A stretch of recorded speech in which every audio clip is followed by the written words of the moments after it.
বর্তমানে বাংলাদেশের একেবারে ট্রেন্ডিংয়ে থাকা ইনফিনিক্স স্মার্ট 9 নিয়ে একটি শর্ট রিভিউ এবং আনবক্সিং ভিডিও করব। কাইন্ড অফ একটা টেস্টিং ভিডিও হতে চলেছে এটি।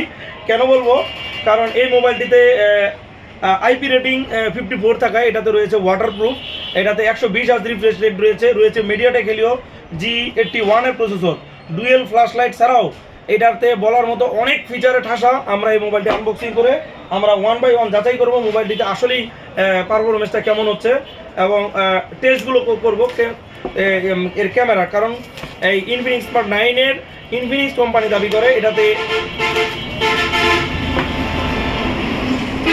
কারণ ইনফিনিক্স স্মার্ট 9 এ ইনফিনিক্স কোম্পানি দাবি করে তারা এটাতে সনি IMX এর ক্যামেরা দিয়েছে। তো আমরা একটু যাচাই করবো এটাতে অরিজিনাল সনি IMX এর ক্যামেরা আছে কিনা। তো আমাদের কাছে যে কালারটি রয়েছে এটা হলো মিন্ট গ্রিন কালার। তো কালারটা একেবারেই এই মোবাইলের মধ্যে সবথেকে পছন্দের কালার সবারই। তো মোবাইলটি প্রথমে আমরা দাদার হাতে দিচ্ছি। দাদা এটা র্যাপিংটা খুলেন, খোলার দরকার নেই, আমি করতেছি। এটাতে একটা ট্রান্সপারেন্ট কাভার দেওয়া আছে, একটা আপনার 18 ওয়াটের ফাস্ট চার্জার দেওয়া আছে এবং এটা টাইপ সি।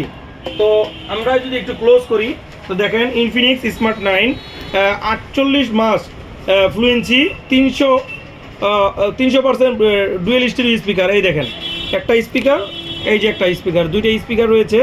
মাত্র এত অল্প দামের ভিতরে 13-14 হাজার টাকার ভিতরে ইনফিনিক্স যা দিচ্ছে, রেডমি রিয়েলমি এইসব কোয়ালিটি দিতে তাদের 18-20 হাজার টাকা লাগে। তো এই মুহূর্তে দেখেন 120 হার্জ রিফ্রেশ রেট রয়েছে, 6.7 ইঞ্চি পাঞ্চ হোল একটি প্রিমিয়াম লেভেলের LTPS এর ডিসপ্লে রয়েছে মিডিয়াটেক হেলিও G81 এর মতো পাওয়ারফুল একটি চিপসেট। তো মোবাইলটি আমরা আনবক্সিং করে ফেলি এবং রিবুট করে ফেলি। মোবাইলটিতে রয়েছে পাঞ্চল কাটআউটের একটি 6.7 ইঞ্চি LTPS এর ট্রু টোন কালারের একটি ডিসপ্লে।